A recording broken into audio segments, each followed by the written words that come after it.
All right, let's start over. So Jesus is looking for water. He sent the disciples off to do something. He's on his own. He goes to the well, right? And he sees a Samaritan woman there. And they get in this discussion about water. Okay, she's talking about water and about, pouring a drink from him, and why would you talk to me in the first place? Because I'm a Samaritan and you're a Jew. You're not supposed to talk to me. And they have this whole discussion, right? And he tries to explain to her that if you knew who I was, you'd ask me for water, because I have a water that is a living water that will completely quench you. And she doesn't get it. And so he starts to tell her about, about her life and all these things that she's like, okay, it just got real, right? Because he knows how many men she's been with. He knows all of these details about her life that are a little personal, and it just got real, so she changes the subject, basically. And so I'm going to pick it up there. She says, "Sir," the woman said, "I can see that you are a prophet. Our fathers worshipped on this mountain, but you Jews claim that the place where we must worship is in Jerusalem." Okay, so why she picks where we worship as her sidetrack to get him off, but obviously Jesus has a plan in all of this. And so he's just talked to her about having living water and about having something fill you that will allow you to be completely different, right? And now she's talking about where we worship.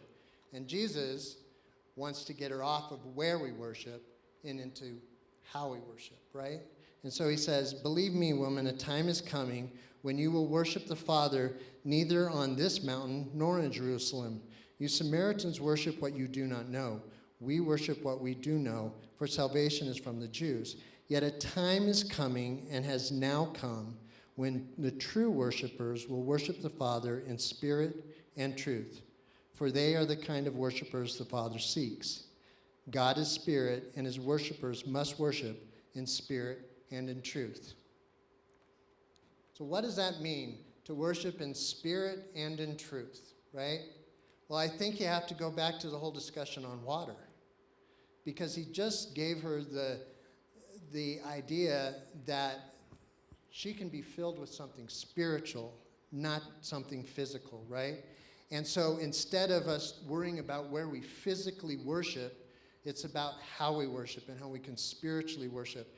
And I think that's important, because as we talk about the things that have been mentioned earlier by Jonathan and Ben, and we look at the fact that worship is not just a singing time, right? What we're doing right now is great. It's a worship time. It's wonderful. But if this is all we do to experience worship with God, we're missing out. We're basically going back to what she was arguing about. Where do we worship? We worship on this mountain, or do we worship in Jerusalem? It's not about coming to church and worshiping in a service necessarily. That's good. Corporate worship brings a spirit that we can't find elsewhere, and we need to do that. We need to be together. But we need to be able to worship in spirit and truth on our own. I don't know about you, but that's daunting, to think that we always should be worshiping God, that we always should be having that spiritual act of worship, that living in truth all the time, and all the things that come with that, and all the challenges that we face. But again, he's given us that spirit for the spiritual act of worship, right? The Spirit resides within us. We are now that temple, right? The temple of God now dwells within us, and the Spirit of God dwells within us. And so we have the ability to always go out and always worship and always focus on the right thing, as long as we are focused on God and not the squirrels, right? And so I want to give you guys just a challenge as we head back out into our weeks. I want to challenge you guys to find that thing, because I'm going to go back to the verse that Jonathan read in his, back to Romans 12, verse 1. "Therefore I urge you, brothers, in view of God's mercy, to offer your bodies as living sacrifices, holy and pleasing to God. This is your spiritual act of worship." So we think of this worship as an attitude, and it is. We have this attitude of recognizing our position is not God's position, right? God is above us, and he is the one that deserves our praise and our worship. So it is an attitude, but that attitude has to come out in action.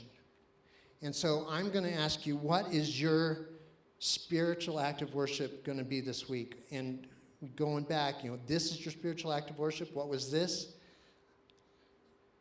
Offering our bodies as living sacrifices, holy and pleasing. So what are you willing to sacrifice?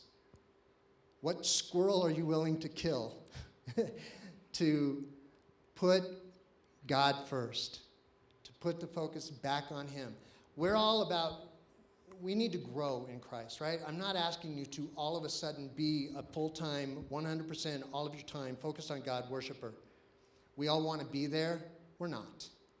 But I hope we can all work towards that. And so I'm going to ask you guys to split up into groups of 2 or 3, no more than that. If there's 4 of you, split into 2 groups of 2. Do the math. But I want you to challenge each other. I want you to come up with something that you're willing to do and commit to do this week that would be a sacrificial act of worship. Something different than you normally do. Maybe there's a squirrel you need to kill.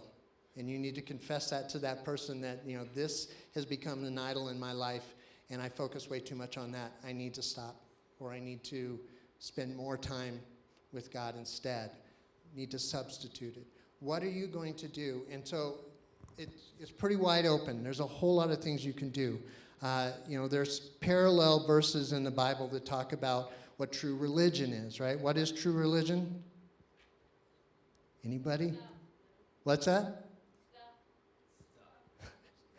True religion is caring for the widows and orphans, right? You not heard that? So caring for others is your true way of showing that you have a relationship with God. So maybe your spiritual act of worship is showing somebody around you that you care for them.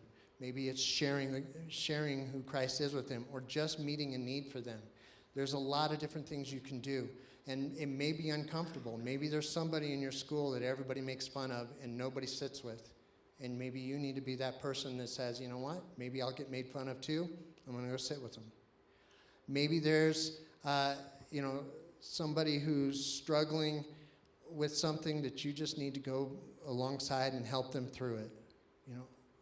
Whatever that may be. I'm just going to challenge you guys, think of something and make it strong enough that it is a sacrifice. It's a little bit hard work for you.